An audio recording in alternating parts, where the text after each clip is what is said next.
le temps. Amen, amen.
Gloire au Seigneur. Amen. Avant toute chose, j'aimerais d'abord vous proposer 3 textes de la Bible. Nous allons lire ces textes maintenant même. Levons-nous s'il vous plaît, levons-nous avec tout le respect que je vous dois. Je vous prie en fait que tous ensemble nous puissions nous lever. Le premier texte, je le prie dans Genèse 15. Je commence à lire à partir du 18e verset. En ce jour-là, l'Éternel fit alliance avec Abraham et dit: je donne ce pays. Il n'a pas dit que je donnerai, mais il a dit: je donne déjà ce pays à ta postérité, depuis le fleuve d'Égypte jusqu'au grand fleuve, au fleuve d'Euphrate, le pays des Kéniens, des Kénisiens, des Cadmoniens, des Étiens, des Phéréziens, des Réphaïm, des Amoréens, des Cananéens, des Girgasiens et des Jébusiens. Amen. Amen. Alors prenons maintenant le second texte. Là je suis dans Genèse 17. Verset 1 à 8. Lorsque Abraham fut âgé de 99 ans, l'Éternel apparut à Abraham et lui dit: je suis le Dieu tout-puissant, je suis El Shaddai. Marche devant ma face et sois intègre. J'établirai mon alliance entre moi et toi et je te multiplierai à l'infini. Abraham tomba sur sa face et Dieu lui parla en disant: voici mon alliance. Je fais avec toi, tu deviendras père d'une multitude de nations. On ne t'appellera plus Abraham, mais ton nom sera changé, sera Abraham, car je te rends père d'une multitude de nations. Je te rendrai fécond à l'infini et je ferai de toi des nations et de rois sortiront de toi. J'établirai mon alliance entre moi et toi et tes descendants après toi, selon leur génération. Ça sera une alliance perpétuelle. Une alliance perpétuelle. Retenez bien le mot perpétuel. En vertu de laquelle je serai ton Dieu et celui de ta postérité. Je te donnerai et à tes descendants après toi le pays que tu habites comme étranger. Le pays que tu habites comme étranger. Tu es en train d'habiter un pays là où tu es étranger. Tous les pays de Canaan en possession perpétuelle. Et je serai leur Dieu. Amen. Amen. Alors prenons maintenant le 3e texte. Là maintenant je vais dans le Nouveau Testament Hébreu. Hébreu chapitre 11. 8 à 10. Hébreux 11, 8 à 10. C'est par la foi qu'Abraham, lors de sa vocation, obéit et partit pour un lieu qu'il devait recevoir en héritage. Et qu'il partit sans savoir où il allait. C'est par la foi qu'il fait s'établir dans la terre promise comme dans une terre étrangère. Donc Abraham a ekovana na mabele de laka, lokola moto a ekovana na mabele ya bapaya, alors que Nzambe sa yebisaki ye na pesi yo mabele wana. habitant sous des tentes, ainsi qu'Isaac et Jacob, les co-héritiers de la même promesse. Car il attendait la cité qui a des solides fondements, celle dont Dieu est l'architecte et le constructeur. Amen. Amen. Amen. Amen. Est-ce qu'on peut acclamer la parole du Seigneur? Et si nous pouvons nous asseoir, que Dieu soit loué. Amen. Amen. Et bien aimé, vous ne pouvez jamais imaginer la joie que j'éprouve maintenant dans mon cœur. J'ai une très grande joie, une très grande joie. Que Dieu soit loué pour ce qu'il a permis cette opportunité. Je lui dis infiniment merci pour tout ce qu'il fait pour nous. Et tout ce qu'il fait dans cette église. Je lui dis merci pour tout ce qu'il fait dans le ministère du révérend Hickerson. Mais bien aimé, vous savez, il y a certaines personnes, tu la connais, mais le Seigneur permet le rapprochement simplement plus tard. Pourquoi tu es vraiment, alléluia. Amen. Pourquoi tu t'es dit des choses comme ça? Je suis content pour le ministère de son serviteur. Et lorsqu'on a eu le temps de parler, j'ai compris que c'est un vieux routier. Donc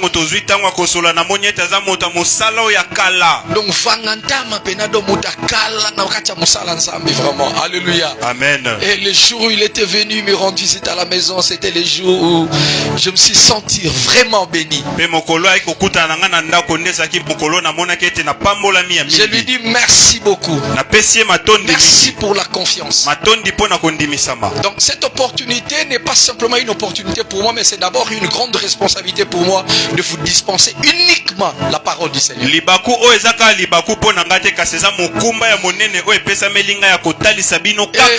dis merci à tous les hommes de Dieu qui sont ici, à ceux-là qui travaillent ensemble avec le révérend Bobo. Que le Seigneur vous bénisse. Que le Seigneur bénisse les chantres, les intercesseurs, les adorateurs, et le service de protocole, que tous soient bénis au nom de Jésus. Les critères et les clés à adopter pour conquérir. Il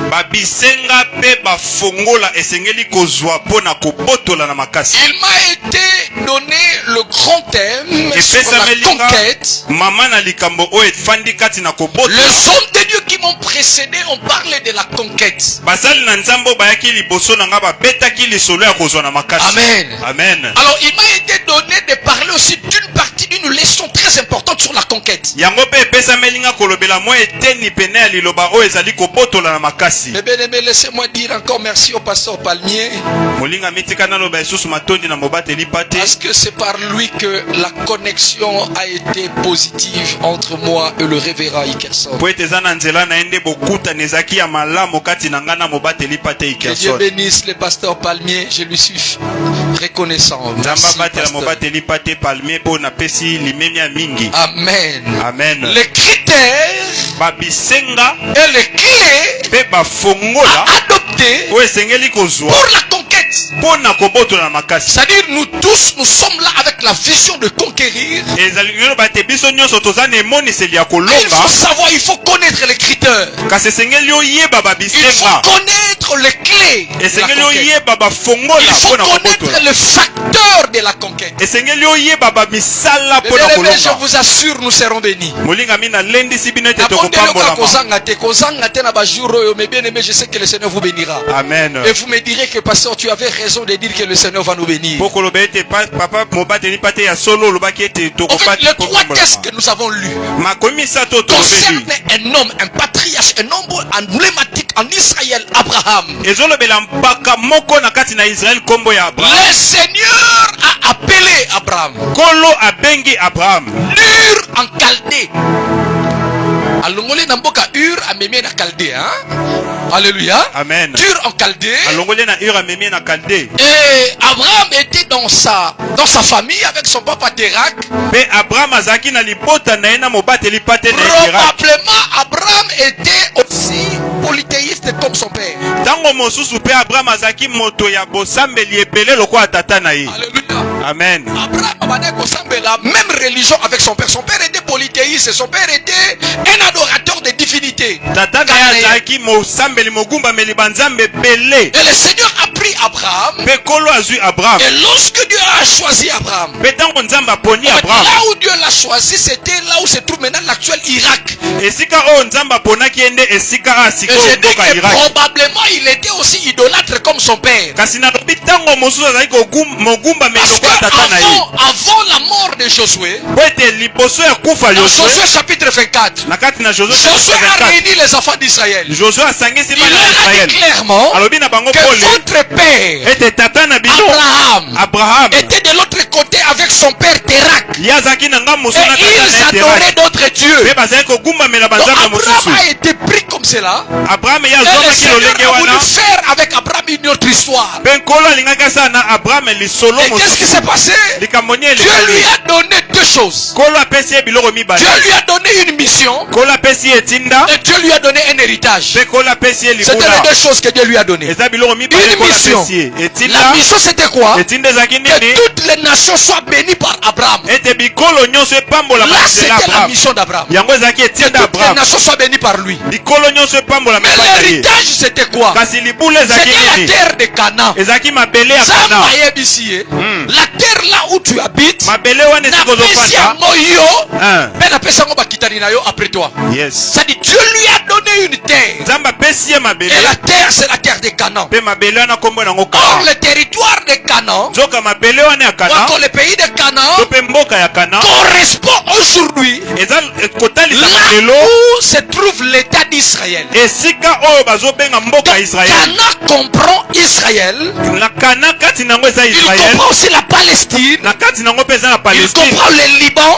mpe na kati nango eza na mboka liban Jusqu'à une partie de Jordanie kino na mwa eteni moko ya et jordanie de la Syrie. mpe ya syrie Dans ce territoire-là de Proche-Orient. na kati na mboka wana ya ngambo C'est ya là où mobali se trouvait aussi encore s'étendait le territoire de Canaan. nde esika oyo ezotalisama mabele nyonso ya Canaan, kana c'était une terre où Dieu a dit là où coule le lait et le miel. kana eza mboka oyo nzambe alobaki ezobima mafuta nzoi mpe Le miliki territoire où coule le lait et le miel, c'était une bonne terre. eza mabele moko ya malamu Une région stratégique. mabele moko pene ya Une mayele ya région malamu fertile. mabele moko Et une ebotaka région prospère. mabele moko efuluka Dans Canaan, il y avait plusieurs richesses. na kati na kana ezali na bobozwi ebele Premièrement, ya liboso il y avait une agriculture florissante. ezalaki na kobuka moko ya kobotama Parce que les enfants d'Israël ou encore le peuple de Canaan po ete bana ya israel to mpe bana ya kana étaient des peuples agro-pastoral. bazalaki libota oyo ya bazobuka Ils mpe vivaient de bazobokola l'élevage, bapate ils vivaient aussi de l'agriculture. bazali kobika na kobokola Donc bapate mpe na l'économie kolona des enfants d'Israël était basée sur l'agriculture et l'élevage. mombongo ya bana ya israel efandaki kati na kolona mpe Et kobokola les Cananéens vivaient de cela. mpe bana ya kana bazali kobika na Et ils yango avaient une agriculture florissante. mpe bazalaki na kobuka Ils moko ya avaient la bozwi culture du blé, bazalaki na kobuka oyo eza de l'orge, baorge de la vigne bavino et de l'olivier. mpe olivier C'était les principales cultures yango ezalaki qui faisaient la force de Canaan. nde ezalaki Il y avait aussi des ressources d'élevage. ezalaki mpe na oyo eza kobokola Et la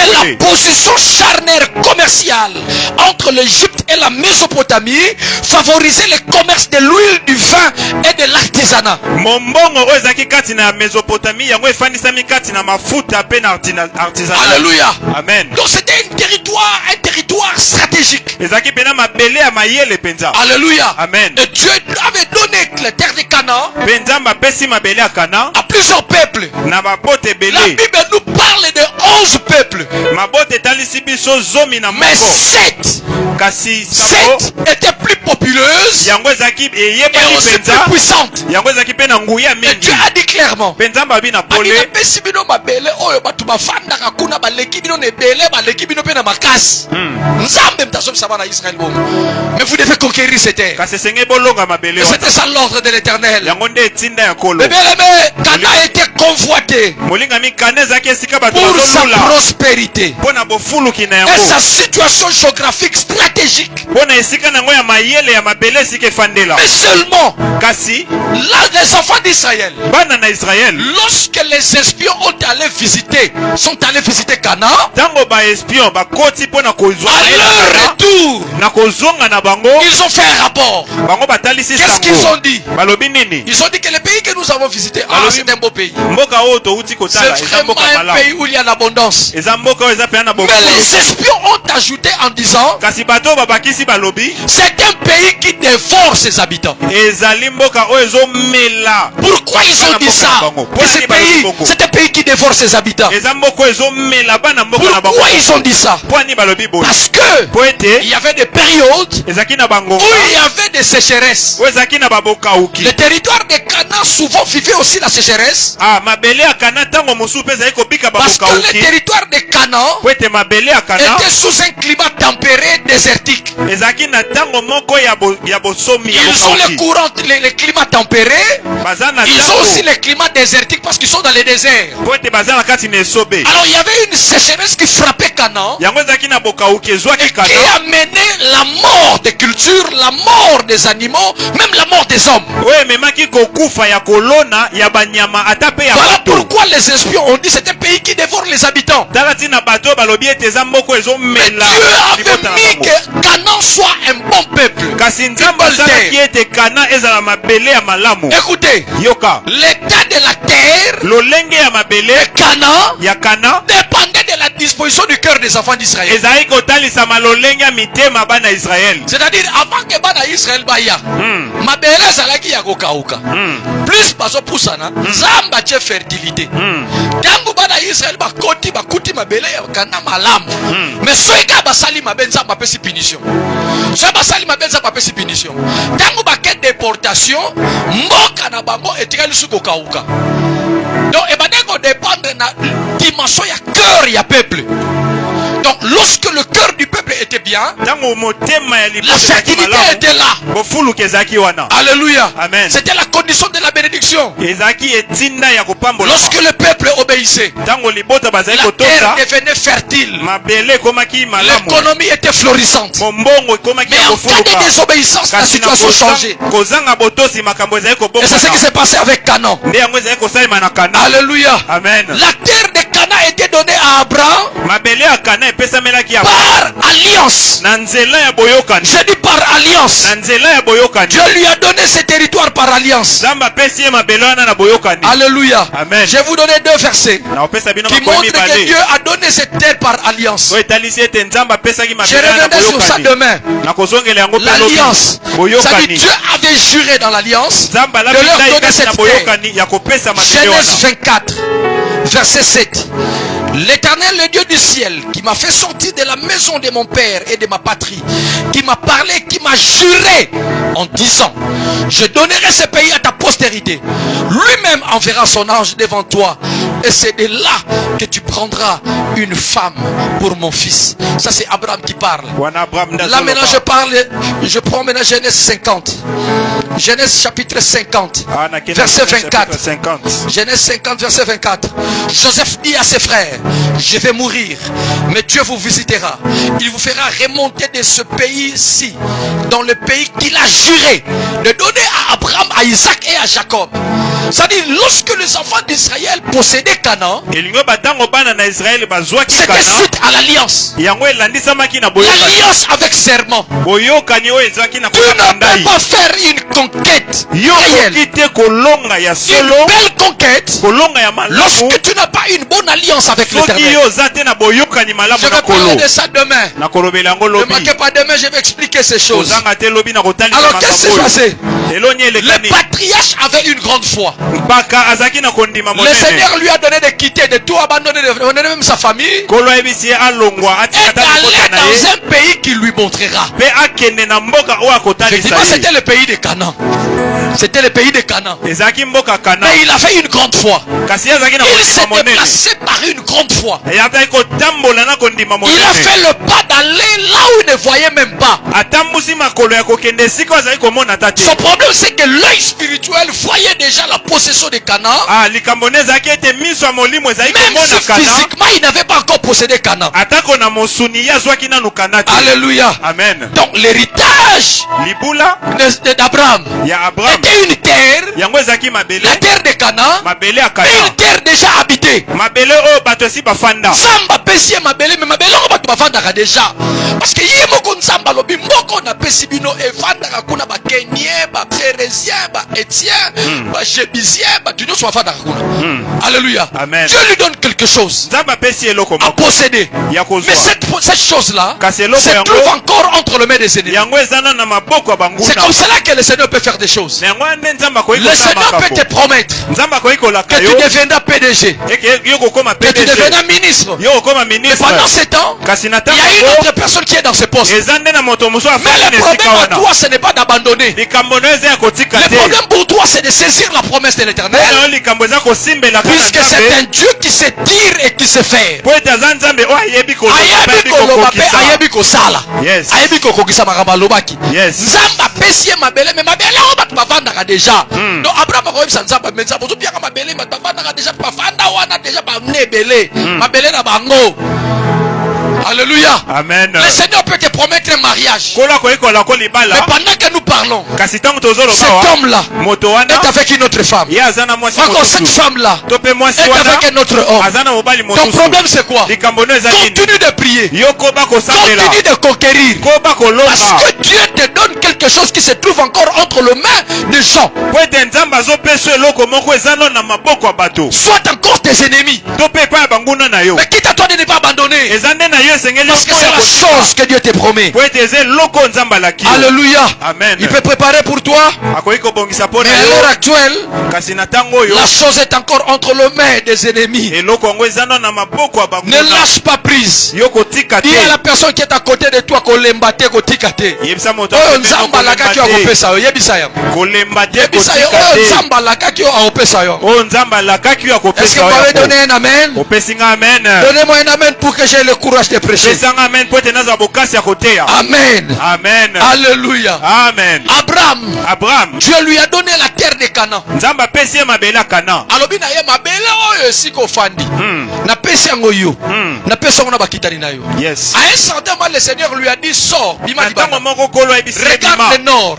Tala Il a likolo. regardé au nord. atai na ndenga Regarde likolo. le sud. Il a regardé le sud. ta na ndenga sa ta À na ndenga l'est. se. na ngambo ya Et mobali à l'ouest. mpe na ngambo ya mwasi. Il a regardé. atali Alobi tel sera abi lolenge oyo Quelle ekozala. sera ndenge oyo la ekozala. terre de ta postérité. mabele oyo okozwa. C'est-à-dire Abraham a vu déjà. elingo ba Abraham Le Seigneur lui a amonaki. donné déjà. kola aza apesaki Or, yango. dans les calculs de Dieu, nzoka na dans makanisi le ya nkolo principe de Dieu, na mabongisi ya quand Nzambe. Dieu ordonne ntango Nzambe apesi ce motindo qu'il donne. seka asa apesaki. Quand il donne ce qu'il ordonne. soki apesi seka Ce apesaki qui motindo. Nzambe a ordonné, lingolo basi apesi. Ce qui Nzambe alobi ete kwaisela ngai mir oyo. Comme tout dans sous question te makasi avec oya ndenge nini. C'est comme cela que Gédéon s'est posé les questions. Na lolika Alors le Gédéon Seigneur lui a dit va motuna. avec la force que tu as. Kola yebisi C'est-à-dire ekende na lorsque makasi je oza donne nango. déjà l'ordre, ntango napesi c'est que motindo quelque chose est déjà entré en toi. elingi oloba ese eloko moko soki ekoti kasi nzambe na alobi yo. okozwa libala okozwa yango. Yes. Soki nzambe alobi okozwa mbongo okozwa yango. Amen. Donc yo koluka su toyeba makasi yango ewuti wapi.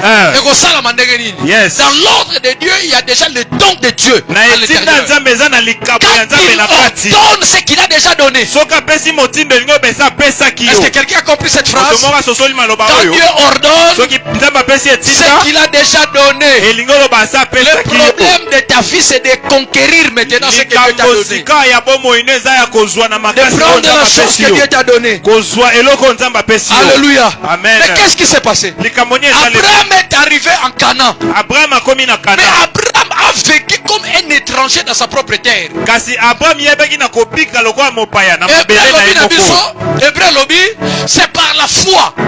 Aye kovanda na mabele moko lokola mopaya azovanda ndaka bakapo. Alors que mboka nzambe se apesi ye. Le problème de Dieu c'était d'abord qu'il fallait Abraham conquérir mabele ngo asali conquête te.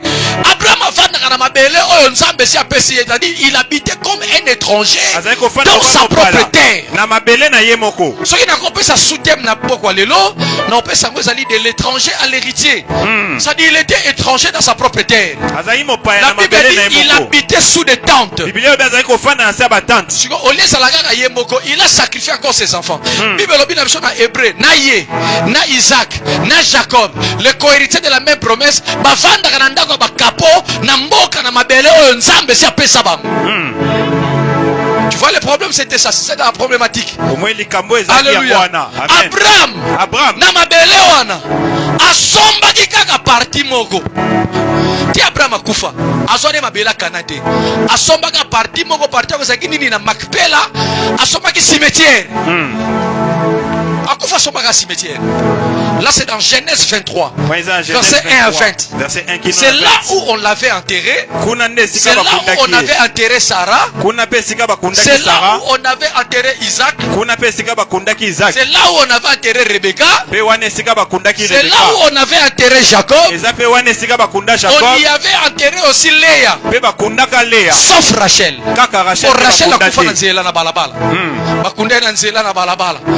Mais Léa azwaka grâce à kundama na kata Makpela. Donc Abraham azalaka na cimetière à Pamba. Siko Bible lobi na biso ha. Eloke bomaki Abraham c'était quoi? Tunangeza nini? Tunangeza nini? Eza nini? Anazoka fona yote. Balobi car il attendait la cité dont Dieu était l'architecte. Engumba o nzambe azaki mosali. Azaki lokola mutaswe manzembo kabilele que tunanata kwa Yesu moyo. Ye moyo kaka. Donc molimo. Donc le problème d'Abraham ezaki azomona molimo, c'est la cité à Lola alors que nzamba bandi ko yebise fa zono mabele à Canaan. L'héritage d'Abraham c'était céleste et terrestre.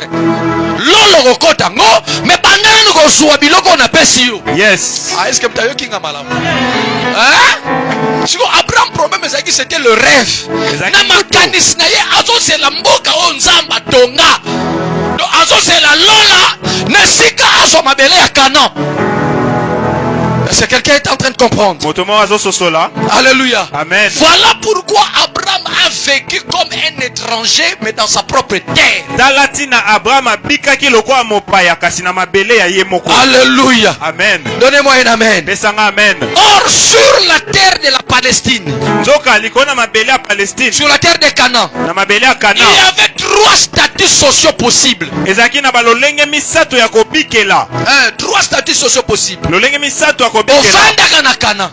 Ozana statut nini na Canaan. Dans la statut à liboso, soit tu es esclave. Le statut d'un esclave.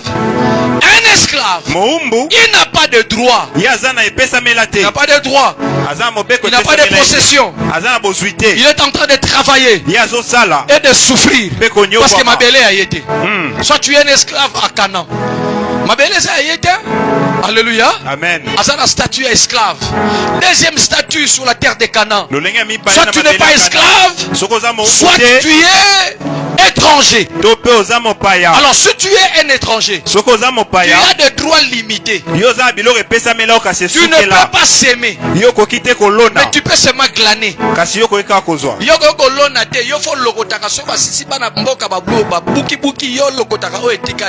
que tu es un esclave. Tu ne peux pas posséder la terre parce que tu es étranger. Alléluia. Amen. Alléluia. Amen. Troisième statut possible. Soit tu es l'héritier. Ozali autochtone. Kolomboka. Tu as tous les droits. Ozanyoso.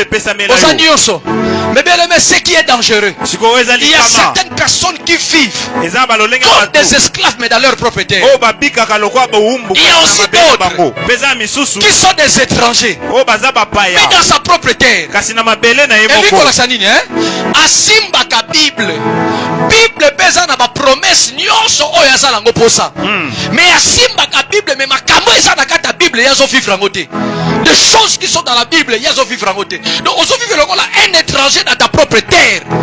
La Bible, c'est ta terre. Alléluia. Les promesses de l'Éternel sont des éléments de ta terre, de ta conquête. Les prophéties que tu as reçues. Les promesses que tu as reçues.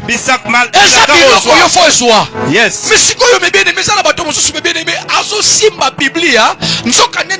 Bible, moi c'est combat à cause de la mais à botakate ma simba ka biblia donc on a un étranger dans ta propre terre. La Bible parle de l'argent, mais toi tu n'as pas l'argent. La Bible parle que vous habiterez des maisons que vous n'avez pas construites, mais toi tu n'as pas de maison. La Bible dit beaucoup de choses, mais toi tu ne le vis pas. La Bible donne beaucoup de promesses, mais toi tu ne le vis jamais. Donc tu es comme un étranger dans ta propre terre. Aussi la Bible bikololo son église, mais makambo Bible lobi na vie na yo ezate ata moko ezate. On se pose la question dans votre famille, quel Dieu tu es en train de prier?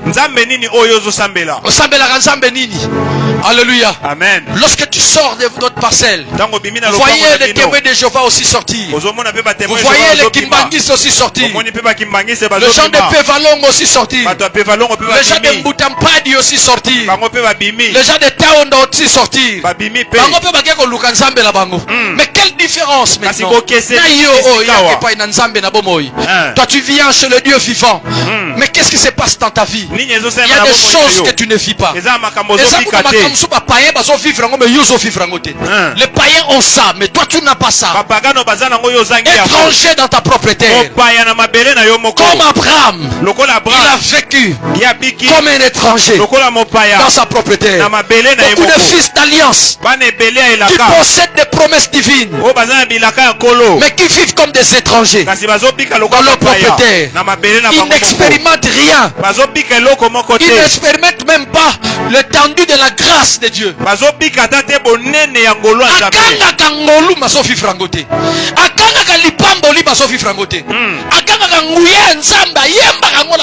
Mais il ne vit pas la puissance de Dieu.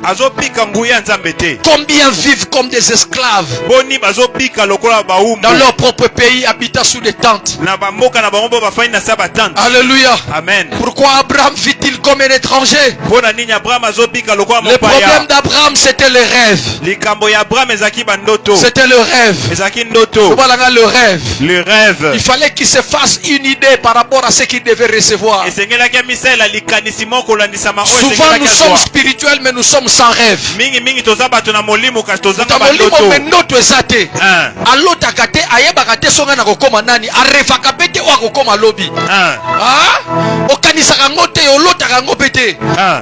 moi j'avais fait mon mariage dans le palais du peuple.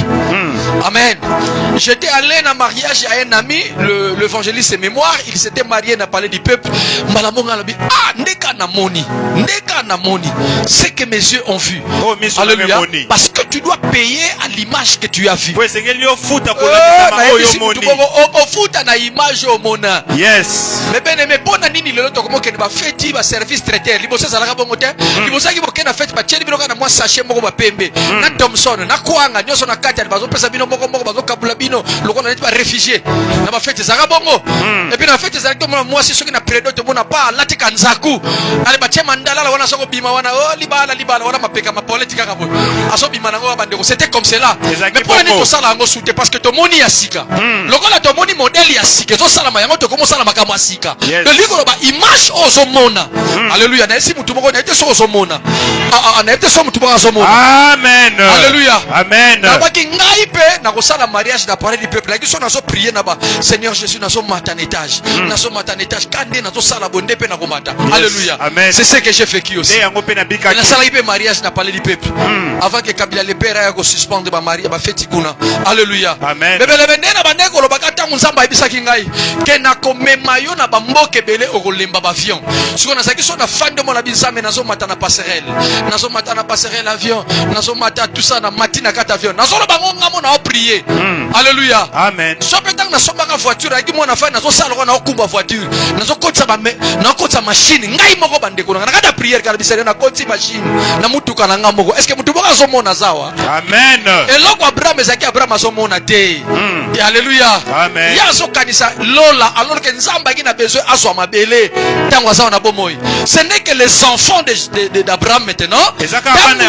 Na ba komi na direction ya Josué balobi fini l'esprit d'étranger. Ba comprendre que no mboko yango liboso afoto bunda. So to bundi te ko swango te. So ba bunda so ka Abraham bunda ki ta musali ngaka swango. Mais ya fandi lokola mopaya na kata mabele na ye moko mais avandi mabele ngo na maboko abato mosusu. Alléluia. Amen. Pesa amen à bien. Amen. Pesa amen à bien. Amen. Alléluia. Amen. Yango nzamba sala kako, nzamba travaille kana moto amona avant. Tu travailles avec ce qu'il faut avant. Nazolo bana moto boke nzambe asala kana moto amona avant. Nana zwe lokote masomo na kesa zwe yango. Alléluia. Amen. Nena zabo na communauté unité mais nazo mona déjà ndenge nazo koma. Yes. Et puis nazo lobango. Et puis nazo sala pona koma. Yes. Na koma. Alléluia. Amen. Nega nga mema inga na France. Nega mema inga na Belgique, na Allemagne, na Hollande, na Suisse. Nege pe na baki na kokoma pe na États-Unis. Yes. Alléluia. Amen. Je le vois. Pe na kokoma ngo. Est-ce que mutu baka somona? Amen. Oh nataka na besoin so mutu baka somona pesa ngame na bien. Amen. Est-ce que mutu baka moni nega zo fongo la porte à lupango na ye? Amen. Ofongoli yango? Yes. Ofongoli yango? Yes. Ofongoli yango? Yes. Est-ce que mutu baka moni nega zo kota clé ya voiture na ye? Amen. Loba nazo fongola yango nazo pelisa. Fongola na pelisi mutu. Loba kamfru. Fung. Est-ce que vous croyez ça? Nandimi yango. Est-ce que vous croyez ça? Tondimi. Ukolo nzamba ebisenga ke dodo okolemba ba avion. Nazaka ta na avion moko na matate. Nazaka na souvenir ya avion moko na mataka na ndolo ba soda ba landanga ba nikanga fimu na dendo. Alléluia. Amen. Na tikala kana mauvais souvenir avion pesa kia kokufa. Amen. Amen. Toso kendeka na ndolo bo na matana avion na tele ba soda ba landa biso ba nika biso ba fimu. Amen. Amen. Mais mukolo nzamba matsenga na avion liboso e wabora na matina e wabora na kenda Afrique du Sud na bi nzambelanga na mati avion. Ha nzambe zo lokumu na longo Afrique du Sud. Na songi na zui South African Airways. Na bi nzambe merci na zui tag ya Angola. Na ke Angola 45 minutes. Na zui na Congo Brazzaville. Na zongi na zui ya Turkish Airways. Na zui ya Ethiopian Airways. Na zui ya Kenya Airways. Nena yego mata Air France. Turoto le kana mata ki Qatar Airways pona kende su Paris. Amatana Qatar Airways. Amen. Amen. Alléluia. Amen. Nabi et puis na zo sanzambe olobaki na ngai na prophétie ke na kolemba ba avion. Siko na lembité. Yebaka déjà ke na lembité nzambe. Bon nzambe ba ifona koma na point kolemba. Ngana na lembi yango te. Alléluia. Amen. Yango na so ndima ke nzamba komema yo. Yes. Je crois que le Seigneur va amener quelqu'un ici. Amen. Je dis encore le Seigneur va amener quelqu'un ici. Mais bien aimé, ce que tu vois, c'est ce que tu poursuivras.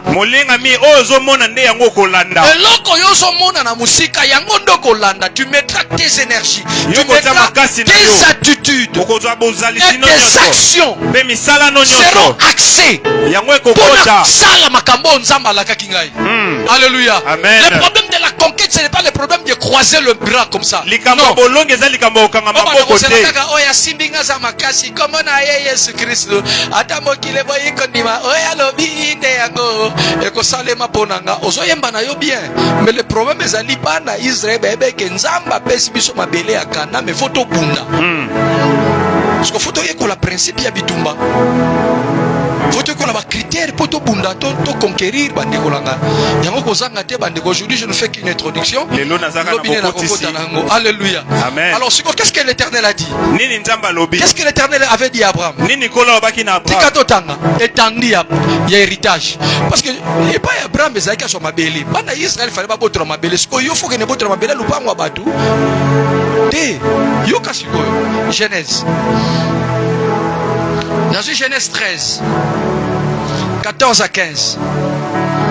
L'Éternel dit à Abraham, après que l'autre se fut séparé de lui, alors il lève les yeux et du lieu où tu es, regarde vers le nord, Atalina nord, et le midi, Atalina midi, vers l'orient, Atalina orient, occident, Atali, car tous les pays que tu vois, Oyo somona, Zambalobi, Oyo somona, na opesa yuam, Oyo somona, nana besoin mutuboka mona. nzamba azui na neo Josué alakisi Jéricho alors une fois je livre Jéricho entre tes mains tanga bine fois est-ce que déjà si basu Jéricho na noté abisala nini mona nzamba kana besoin mona déjà que c'est na gagner yes mutawala nanga malamu amen alors une fois je livre Jéricho entre tes mains. Yangomoni Bible sur le proverbe, il est tel que sont les pensées de son âme. Asaka kandeki makanisa mutune zalaka. Bébé mais oyo tiaka na makanisa yo. Oyo mona kafuna koma. Alléluia. Amen. Mais quand j'étais encore à Kisantu. Molinga mitona zaina Kisantu. Ah mais j'étais à Kisantu ngana lukin zela poto badakala na zu poto te na kena Kisantu el musu na fana bi nzami ngana na olinga poto pena na ego se retrouver na Kisantu. Obengi sangana église bobo église nzanga sona ba 8 membres bandiko nanga. Omona ba kambi musu ba bona ba okende muteya wana groupe de prière. Wana ngai botika ngana teya so na kena te na ba nzambe. Ndenge na oteya bato na so mona déjà auditoire munene na telemi na so teya bato. Alléluia. Amen. C'est ce que je disais. Ndenge na ote akabu na somona déjà auditoire munene oyo batu bakozala ebele obandola na mateya nanga. C'est ce que je disais. Même si j'étais devant un petit auditoire, mais je voyais déjà ce que le Seigneur va faire avec moi. On a besoin au monde, loba nazomona. Nazomona. Ah, yebisa voisin loba mona musika, mona musika voisin. Mona nzamba linga salela yo. Mona nzamba linga salela yo. Alléluia. Amen. Alléluia. Amen. Alléluia. Amen. Amen à bien. Amen. On a pas grandes choses, les grandes choses. Les grandes choses. Mais simplement la Bible dit ceci, hein. Car la Bible est le Bible. Bible lobi, matata na bino mokili ba mité amabe. Mais ba pierre bino nos posenga. Abi a combien plus forte raison tata na bino ya lola akopesa te les bonnes choses. Na bato ba senga loba les bonnes choses. Les bonnes choses. Ah, les bonnes choses sont relatives. Landanga na bi les bonnes choses sont relatives. Oh, esa bonne chose pour na esa bonne chose pour na ngaite. Ça dépend ndenga so mona ya koza la na moment azabo so bala déjà. Gloire à Dieu. Amen papa. Pour na pas itanga zangina célibataire. Au moni bonne chose koza la tam si yazo lukanda kwa chambre mi balé na salon. Pour le la bali si kaza la besoin deux chambres na salon tam so le ka madame akovanda kuna tam so ya kindezi. Mais mususu bonne chose na yazo selaza na ndaku moko ache bureau na chambre na yaza na salle de bain na ye bana pe za salle de bain na bango ba chambre za lebele na salle de séjour ezala donc tout bonne chose ne yangwana musa ko za la bonne chose des TV 14 pouces mona nena zinga TV na 14 pouces boy na fanda kana ngana ndako na tala kana nga mais musa ko c'est la bonne te musa ko c'est la pena akangi miri mobimba na télévision munene. Voilà pourquoi les bonnes choses sont relatives. Oh, c'est bonne chose pour na ye, c'est bonne chose pour na ngaite. N'évitez ce que mis sur nos nini. Lorsque tu regardes dans ta foi, aux hommes logo nini. Yako loba ngana loba nana besoin za kata ma ketch ketch mona tambula na kena takote ya me yazo luka azwa jeep moko ya vanguard tamusu. Alléluia. Quand sous référent bobo za na besoin ya jeep moko ya Mercedes ya nouveau modèle. Tasu ya Rolls. Muto na bonne chose ne liboso nzambe. To ana nzambe moko me ba vision na biso e différaka. Yes. Na bandeli ko loba nzamba saka moko. Mais sikoyo nzamba ngo pesa ka mutu na mutu neki mutu na yeso kanisa. Alléluia. Amen. Sikotuna voisine mutune kanisa makambo nini? Mutune kanisa makambo nini? Alléluia. Amen. Bato susu bapesa voyage à Dubai ya moni deti fin ya vie ngwana. Alléluia. Amen. Fin ya vie ngwana moni masuka Dubai ya moni de suka. Mais bato musa so raisonner voyage à Dubai, ita so raisonner makambo susu. Selon les bonnes choses mutasenga ke pana nzamba. Amen. Amen. Voilà pourquoi dans la conquête, il faut d'abord l'aspect de foi. Na ngona bolonge sengena lolengi ya komona. Omoni so omoni maki. Bapesi olia kimoko. Siko na bibo sala na ngolo ko no solingi. Omona mona mwasi moko bateng maki onga na koteta ngo na kochango na suki pona vitamine na suki. Muso amoni ngafona kali ngango na kochango pilipili belela lekisa ko makuta fufu.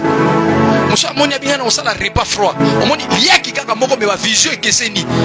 Alléluia. Ndenge benzambe tokendaka na ye nzamba zaka nzambe moko. Mesiko yo moto na moto azwaka ndenge amone la kanzamba ngo. Yes. Nzamba za lokola mayo azwaka forme ya récipient qui le contient. Soko mode nzamba munene alakisi pas nzamba munene. Soko mode nzamba mukape alakisi pas nzamba muke. Alléluia. Amen. Monaka munene. Nazesa mutimoko monaka munene. Yes. Alléluia. Amen. Amen. Lobabi monaka munene. Amen. Lobaka monaka munene. Yebisa Monaka monene. Alléluia. Amen. Bébé mena no banzambe papa okomema ngai. Prophète tukala mta prophétisaka pona nga lobi na ngai dodo. Nazomona ozo voyager. Nazomona baso ya kozwa yo. Pozo kende côté ya quelque part. Tant on a commis na France bande konanga. Bébé ne bamboka msuna mona ngonga na mona ka mote pona ina besoin na beta tour. Non, c'était des invitations des églises. Tezo bengisanga. Omona église ba bengisinga, église ba bengisinga, ba bikende bo kena place Bercy. Omoni ozo ba bis ba flix bis ça no matina bis ba to futilo de ticket déjà pas en ligne to tindo na WhatsApp so que laxika papa o matina bis malamo pa o kena Lyon, o te na Lyon, longo na Lyon, kena Grenoble, te na Grenoble, longo o ke Saint-Étienne na commune à Lille, o ke Boeba, o ke Bruxelles, o ke Anvers au côté Rotterdam. Dona tambuli bamboka no sona invitation sona yo mona pa équipe neko yambanga na banzambe makambo lobaka na ngai ona na ko loba wana pe yango pe makambo na zomona. Dieu est capable de faire des choses. Zamba za makoki akosala makambo. So yo posa kana na boule oteka na yo nino ba kesi ya tomate promesa te okotana nango pe na parking ak masimanimba. Amen. Tant super mona pe mobali moko pa yeko bala yo pe mokute na parking. Ayeko teka ba kesi ya tomate yo ko somba tomate. Alléluia. Amen. C'est la vision sanango. Tika zamba fongo la vision na biso. Amen. Tika zamba fongo la vision. Amen. Soki moto azokanisa munene nzamba sidikaka na yete. Kinzamba mona oh non oh yuzo ki kanisa loko munene boye alors que bobo asenge loko boye yuzo senge loko munene ne bongo te nzambe atalaka moto na dimension ya foi na ye. Alléluia. Amen. Nabi moto na moto so dépendre na foi na ye. Nabi moto na dépendre na nini ye? Na foi na ye. Na ligi foi na ye matalelo. Yes. Banda komona makambo minene. Amen. Banda makambo komona makambo minene. Amen. Alléluia. Amen. Siko nzamba ebisi Abraham tala na nord, tala na sud, tala na est, tala na ouest. Mabele no sona pesi yo. Siko ces quatre coins cardinaux pour nous se représenter nini. Ya liboso 1. Genèse ezali ko représenter lokola le nord parce que c'est le commencement. Nord ezali ici quand même boussole et indikaka. La boussole indique le nord, place mukili et bandeli kuna likolo. Sud ezali le livre de Malachi. Livre ya Malachi ezali sud la biso. Est pour na biso ezali esika moi elamukaka. Ezali livre à Matthieu. Tant que Yesu Massi a botem balobi le soleil levant nous a visité. Le moi ko visiter biso c'est le livre de Matthieu. Apocalypse ezali moi esili ko sala musala et ke kolala. Apocalypse c'est mission ya Yesu Massi a ne place malaxi biso ndenge sileli tout ça. Voilà. Sikoyo de Genèse na Malachi, de Matthieu, n'Apocalypse, nyonso wana mona kawana. C'est la part de ton héritage. Est-ce que tu as l'inga? Amen. Donc likolo bangai héritage nanga sa tekena ki banoko bongo batu no ndinga na kana ndeba na ise babomai ba kwesa ki Jericho na Jericho ko kwesa wate nzamba sana besoin na la conquête spirituelle ngolo ba place nyonso nazomona ba promesse na ba prophétie eza ko banana Genèse tina Malachi ko banana Matthieu tina Apocalypse ezali mabele o nzamba pesinga. Alléluia. Amen. Alléluia. Amen. Donc ce qui n'a pas sengé loko moke pa nzambe lobe loko ngona Bible zate. Hein? Ce qui na Bible zate c'est que ça par héritage na ngate. Mais ce qui na Bible zali, donc c'est que ça mabele na ngate. Yes. Ah, so mabele no na kombo na Yesu. Amen. Na tu na bino question pesa nga réponse. Est-ce que na kata Bible promesse ya kobota ezate? Ezali. Promesse ya kozala la tête et non la queue ezate? Ezali. Promesse ya kozala bato mbongo ezate pesa nga men bien. Ezali. Promesse ya kobika la maladie ezate? Ezali. Alléluia. Amen. Jamais na kozala étranger dans ma propre terre. Nyonso wana. Donc la Bible c'est le rêve de Dieu pour nous. Biblia eza ndoto ya Nzambe pona biso. Oyo nzamba kanisa ki biso tozala. Peto koma. Nasu yango achango nyonso na Bible. Donc Bible ezali ndoto ya Nzambe pona biso bato. Donc moto nyonso faiba que le rêve de Dieu se trouve dans la Bible. S'il y a un verset ya béni et que ce verset là, alléluia, na yambi yango, na prophétiser sur yango, na sakoli yango, ekolanda nga parce que c'est ma terre. Yango eza mabele na nga. Eza mabele na ngai. Est-ce que motomoka suit mabele na yao? nazwi yango. Beta maboko longo na kolba nzambe tata. Nzambe tata. Lelo ngai dodondo mbasi. Lelo ngai nsi bilambo. Nazokota. Na mabele na nga. Na mabele na nga. Au nom de Jésus. Na kombo na Yesu. Bebele benga na mwana SM. Bolimbisa nga na SM to sala ka déclaration ya kovanda te. Biso soto soka moté bandi déclaration tout le monde se met debout. Et pas so ya bango na maboko na nzela moko. Beta su maboko loba nzambe tata. Nzambe tata. Lelo. Ngai dodondo mbasi. Ngai nsi bilambo. Nazali ko déclarer. Naza ko déclarer. Oh nyonso na mona kana Biblia. Oh nyonso na mona kana Biblia. Bilaka ya nzambe. Bilaka ya nzambe. Eza yanga. Eza yanga. Ezali part ya héritage na nga. Eza part ya héritage na nga. Lelo. Nazokota na mabele na nga. Nazokota na mabele na nga. Beta maboko kota na mabele na yo. Beta maboko. Na kombo na Yesu. Na bandiko tatola. Lelo. Nazokota na mabele na nga. Nyonso oyo laka. Na maloba na yo. Pona bomoi na nga. Pona destine na nga. Na moko na lelo. Na bandiko tatola. Nazokota na mabele na nga. Nazozwa pa ya héritage na nga. Poete nyonso o nga nazoluka. Pona bomoi na nga. Nzamba lola. Yoso koma yango. Yoso loba yango na maloba na yo. Pona bomoi na nga. Yango na makolo na lelo. Na telemi. Na zwi mokano. Na bandiko kota. Na mabele na nga elaka. Elingi kodoba. Bilaka nyonso oyo laka pona bomoi na nga. Pe otiango na maloba na yo. Na bandiko zwa possession na yango. Pe yango ekosalema na bomoi na nga. Yango ekokokisama na vi na nga. Yango na bandiko tatola. Na koti. Na mabele na nga elaka. Na koti. Oh non de Jésus. Tika na bete na bino lisolo yo. Mate comme ngona suka. Mokolo mosusu na gina séminaire. Séminaire liboso ya vi na nga. Wana ba pesinga séminaire to na groupe de prière na graphique. Ale na komi mokambi, ale babi na te aga moko tiju musu ba pesinga séminaire. Tant na su séminaire, na ke ko luka prophète Tukala. Na ke ko luka e asu Bible afungoli ngai Hébreu chapitre 1 verset 7. Verset 7, c'est ça, je crois. Verset 7. La Bible dit il fait de ses serviteurs de flammes de feu. Amen. Amen. Bala liboso na tanga verset on na na verset ngote. Abida ngomoni verset. Allez so Bible kangango. Na su Bible la kanyango. Azaki ce que so na sambela mo na su Bible na fungoli verset. Na tie verset ngona mutu, to na kanyango na tolo na ngana fungoli page yango. Abi bandasko ko confesser yango. Lobaka yango. Na kata vina. Na bando lobango. Na bando ba Seigneur, tu fais de moi une flamme de feu. Tu fais de moi une flamme de feu. Tu fais de moi une flamme de feu. Na ke côté ya kaka na poko boye ba pesinga micro ko simba na si micro bonata ba ndoko ya. Oh, so qu'est-ce que so lekela ka pata so ko ya ko? Parce que na suka na moni ba ser mi ba bi papa. Tango teleme to so mona su yo to mona moto moko so pela likolo na yo. Alléluia. Amen. Ngai na suka ka verset Bible te. Verset mo pesa ya ngai sa pe ya yoti. Yes. Le pesa verset na biso nyonso. Yes. Donc ngana ko lo bango te pona intimider bino lokona ngana za fe ko leka bino hein. Et ça ka pona na sabino ke ngana suka ka bora Bible, beso ka bora Bible. Est-ce que tu as su yango? Nazui. Alléluia. Amen. Par rapport à problème na zanango, na su kaka verset au Bible so lobelanga. Na chango na tolo nanga. Ata na fungolongo na téléphone. Na chango soit na mutu soit na tolo nanga. Na bandi ko sakola. Likolo na yango. Amen. Amen. Na bizambo eza part ya héritage nanga fonga na vivre. Yes. Est-ce que mutala ninga sawa? Amen. Est-ce que na tunyo question ozana verset moko o imatelaka yo o zobondela nzambe sur sujet moko. Soki eza fungola na no Bible. Soki eza na téléphone fungola na téléphone pour la lingo chango na tolo na yo o bando prier. Bon soki pe na Bible ezate okanga verset ngo ndenge loba. Soka loboko na mobali tala mutema. Yes. Soka moni ko na Bible te, osape na téléphone te. Ça là à côté de ma part. Donc ça là je ne veux pas voir des gens. Tayi ko mona batote ya kofanda. Ça là à côté de ma bébé parce que ça li kaba promesse ensemble na bomo na yo. Maintenant tu vas commencer à déclarer. Je vais vivre ces choses. Je veux vivre ces choses. Je veux vivre ces choses. Bébé le bec ozangi sa te na séminaire.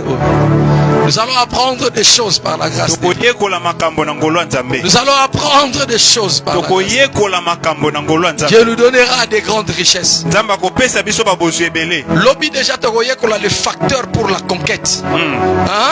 Ce qui m'a dit conquérir fois anonyme, la conquête n'a pas aussi à biloko nzambe. To lingite biloko nzambe leke la rabiso boye bandeko langai.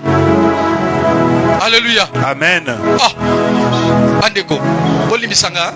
C'est vrai lupango ngana zanango e kokani tena ya garçongo mais mokomsu na soleka na loja namoni garçon moko aza ingénieur nabini papa boni to pesani ba moto wana pasteur bono kenda wapi to solo na bosa na bingam na otonga palonga bali kitoko boy na bisa na nabi c'est un jeune garçon moko boy jeune garçon c'est un jeune garçon ça va passer à 3 kalami peta zoya quand neto so na jeep ekoti garçon nga kita bandeko na alati jeep a disquaret alatina kola moko boye bodi moko boye Jean-Paul Gaultier mebeleme na chaînette na yena biloko na yeni yoso akiti wana basolo liwana boss papa akoti na mone pe na mwana mukeko.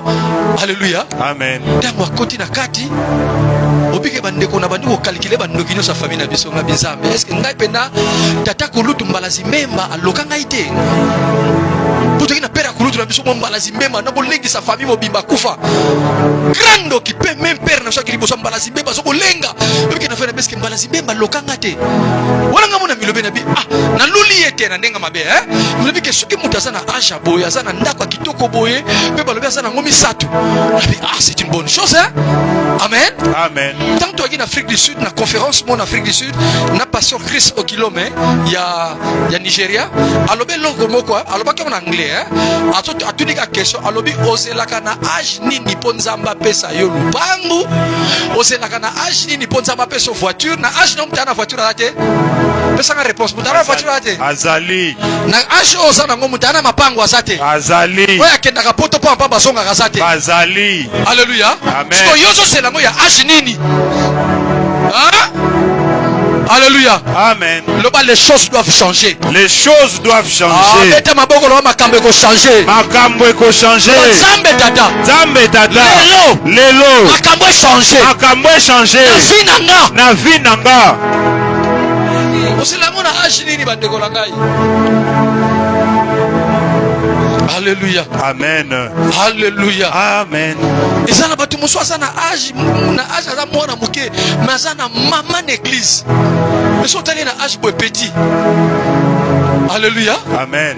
Amen. Amen. Oh, je na kutana la première fois to kutana pasteur Dede Lando ya mag awa. Tanto sur la netanga pesinga âge na bi ho petit na ngai. Alléluia. Amen. Mais ça na église a munene kolekanga bona biteke to so ça la comparaison na bika na nenga bo moto boye église na yeza munene. Alléluia. Amen. Kolekanga akomi na notoriété akomi na kombone matina kasafu wawa et partout na Kinshasa le pasteur Dede Lando reconnaissance là. Alléluia. Na nenga mabetera nenga kolula te na ndenge ya mutema likundu te na ndenge ke nazo ko apprécier ndenge nzamba to sala na ndeko nanga na soki nzamba tomboli moto na kumisaka nzamba soki nzamba tomboli palmier je serai content na kozane sengo pe na robeta tolo palmier mwana na ngai palmier de la ko moto monene ça me fera plaisir siko yoso c'est lango na âge nini tuna ndeko apemelo ozi lango na âge nini na otuno na avant sambela ozoze lango na âge nini Alléluia. Amen. Nous yo toko fana teto bibi libanda tokuti pena jeep na yo penda jeep ne za libanda wana. Range Rover ne fani libanda wana. Amen. Amen. Yo songo na aja wendo.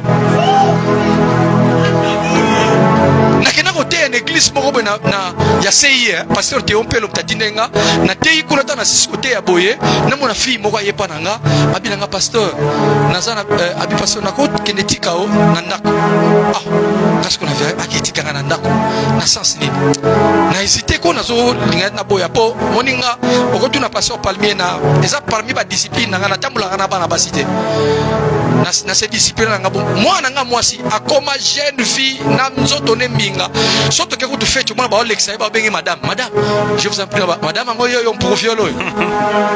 Alléluia. Amen.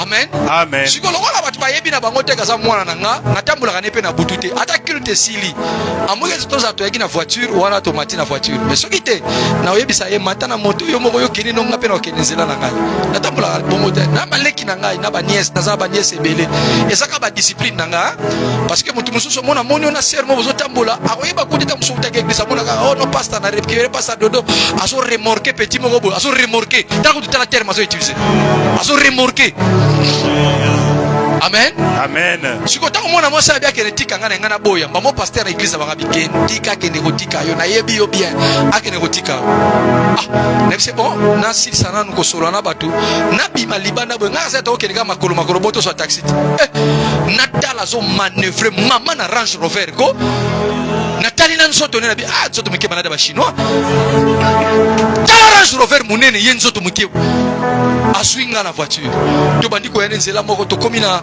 na ATM ya Robank abnanga papa na pesa ki offrande na moté itetika na offrande na moté ka bimisi $200 apesinga $200 offrande na moté aye ko tika ngati na ndaka abisinga obande côté ya olobai ko suluka visa Afrique du Sud baso compliqué abi pesa nga passeport na aneka na ndako pona so passeport na ngabi passeport na nga na bengi pasteur na yabi pesa kaka tika ko lobalo pasteur ba kama vante pesa ye na suna pesi ye botu na ngazaki nani azaki nani tuna ngazaki nani azaki nani leki ya Joseph Kabila wana Joseph Kabila président petite sœur na ye propre apesinga azu passeport na kei fallait pas nga visa 1 mois ya kazu nga visa 9 mois ayi ko remettre dans un jour mukoloka moko lobi na mai ko tikela nga visa abila nga so ke d'Afrique du Sud lokende so ngo kende bisanga na ko pesa pe na ko baxilo pe mbongo ya compte ya voyage.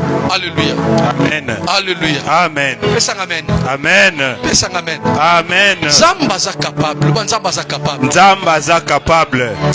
Bebeleme na age ni tozo zelango bandeko na na talie mwana mukeme tala mituka zaki nango na bisambe papa salanga ingulu na luli ete mais oza capable o salela ngape na Bible za na petit mo akoma ki roi na âge à 12 ans 12 ans ko mi roi jusqu'au zelango na âge ni bandeko poko mukonzi ko. Alléluia. Amen. Petit au kutino na nyo grâce et amo na muketi. Alléluia. Amen. Asa mwana mukosa mukolo na yeba ndeko la ngai. Je peux faire avec toi. Le bazaba osana ngai. Nzamba ko sana. Allez beta maboko lo nzambe tata. Nzambe tata. Nazo déclarer. Nazo déclarer. Oyo nyonso. Natanga na Bible. Natanga na Bible. Oloba ponanga. Oloba ponanga. Ponga nazwa. Ponga nazwa. Ponga na koma. Ponga na koma. Nakangi yango. Nakangi yango. Au nom de Jésus. Au nom de Jésus. Allez tiens na tolo na yo chape na mutu ale bana ko déclarer. Bana ko déclarer. Na ko na Yesu. Zamba lola. Nyonso oyo loba. Pona bomo inanga. Na yebi ete fandi na kati na makomi na yo. Nango lelo nazwi yango. Nakangi yango. Pe nazokotsa ngo na bomo inanga. Nazwi yango. Nakangi yango. Pe nazokotsa ngo na kati na motu nanga. Yango nde zokoma makanisi nanga. Yango nde nakokanisa mokolo na mokolo. Kwete kokisama na bomo inanga. Yango na pokwa na lelo. Na bandiko tatola. Nazo déclarer. Nazwi maloba wana nyonso. Nakangi yango. Elanda yo kakandeko so tatola. Ekolanda ngai. Elanda yo kakandeko so tatola. Nyonso nakoluka yango te nakonyokwa mate mpo nazwa yango kasi yango ekokokisama na bomoi nanga yango ekolandanga yango ekoya epai na nga lokola ema yango nakangi yango maloba nyonso loba na bomoi nanga nazosezir yango mpe nakotisi yango na makasi na bomoi nanga nakotisi yango na makasi na ndako nanga nakotisi yango na makasi na libota nanga po ete biso esengeli tobika yango esengeli tovivre bolamu na yo esengeli tobika nyonso oyo loba likolo na bomoi na biso na kombo na Yesu. Au nom de Jésus. Loba nzambe tata. Nzambe tata. Oyo nyonso lakanga. Oyo nyonso lakanga. Soki mutu moko. Soki moto moko. Azo posséder ngo nanu lelo. Azo posséder ngo nanu lelo. Nanu ngana suya ngote. Nanu ngana suya ngote. Mais yo lakaki opianga. Yo lakaki okopesa ngai. Eza la poste. Eza la poste. Eza la libala. Eza libala. Eza la mbongo. Eza la mbongo. Eza na maboko abatu mususu. Eza na maboko mususu. Lelo. Moto soko okipako. Moto aza ko okipe yango. Alongwa. Akweya. Au nom de Jésus. Allez bana ko kwesa ye kwesa au nom de Jésus. Nzamba fandi sayo.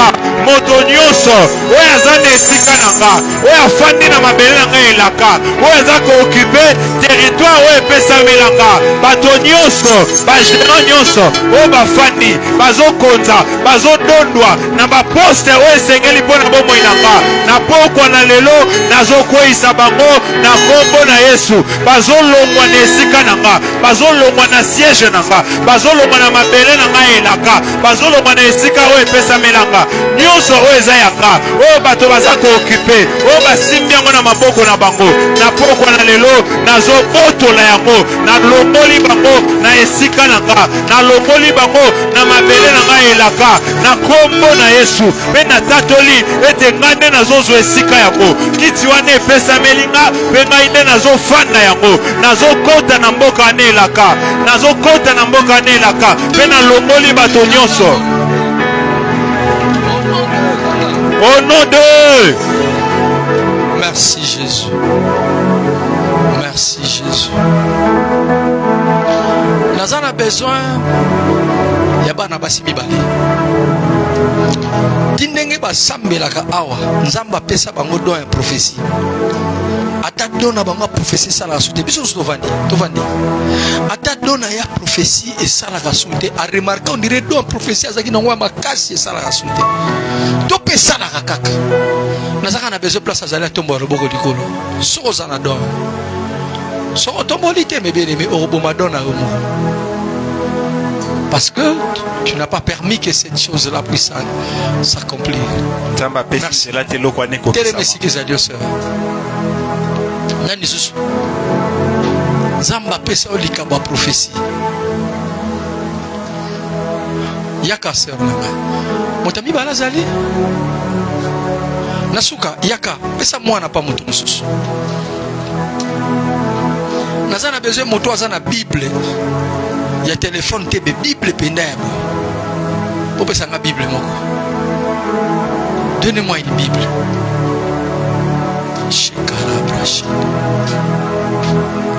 Ah, gloire à Dieu. Le col a pesé à Kokanga Maboye. Très bien. L'on a sa patron. Mata likola Bible. Heureuse maison à Nyona. Voilà. Tombola maboko likolo. Mama yo simba ye lokola nito sa no sala distance na classe hein simba na mapeka te simba ye boy voilà bokangi misu bino mibale église misu eza kofuma molimo la nzambe yokanga mbala liboso na sali yango petam suna ko sala ngo sous lobito mokolo mosusu. C'est-à-dire quoi? Dans mon ministère, il y a un mystère qui est attaché dans mon ministère hein?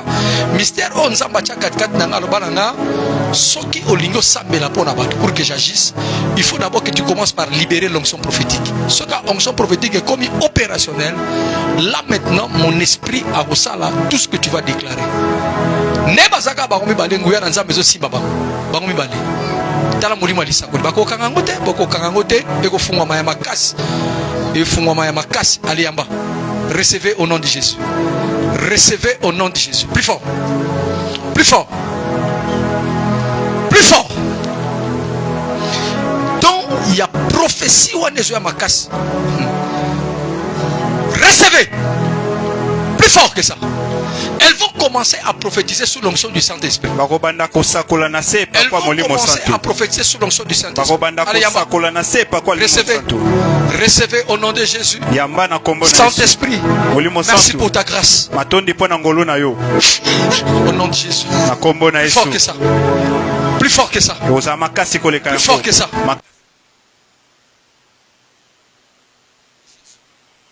Bien-aimé, les dons et la grâce prophétique. Ils sont fondés par 4 na bango mibale. Loba nzamba pesa yodo angote ulikana ekapo lekana. Mais ce qui nzamba pesa yodo donc wana ezozala activé maintenant. Yes. Et puis bandi kusala nango siko ya makasi. Yes. Na kombo na Yesu, allez recevoir.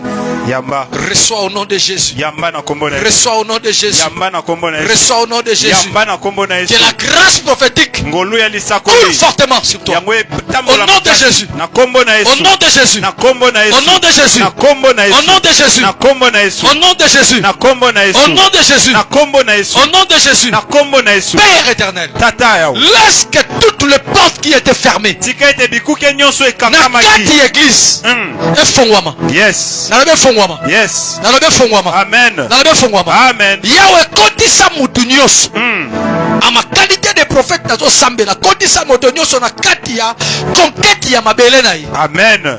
Azwa na mabele na ye. Yes. Asimba na mabele na ye. Yes. Na kombo na Yesu. Amen. Na kombo na Yesu. Amen. Reçois cette grâce. Reçois cette grâce. Que toute l'église reçoive la grâce de Dieu. Au nom de Jésus. Au nom de Jésus. Au nom de Jésus. Au nom de Jésus. Plus fort. Merci Jésus. Merci Jésus. Merci Jésus. Nazo déclaré kaka esika vandi yo. Zamba vandi sa yo. Place mabele na yo o esengelo conquérir. Amen. Yamba yango au nom de Jésus. Nayambi. Pesanga mena makasi. Amen. Pesanga mena makasi. Amen. Pesanga mena makasi. Amen. On acclame le Seigneur très fort. Petit maboko makasi pona nkolo. Nayambi offrande. Ya mutu moko ayeko pesa lelo. J'aimerais que pesa offrande pour ko fongola séminaire au loba Seigneur. Je ne raterai rien. Je ne raterai rien. Na kozanga eloko te. Nazana besoin na yamba $5 na yo na yamba $10.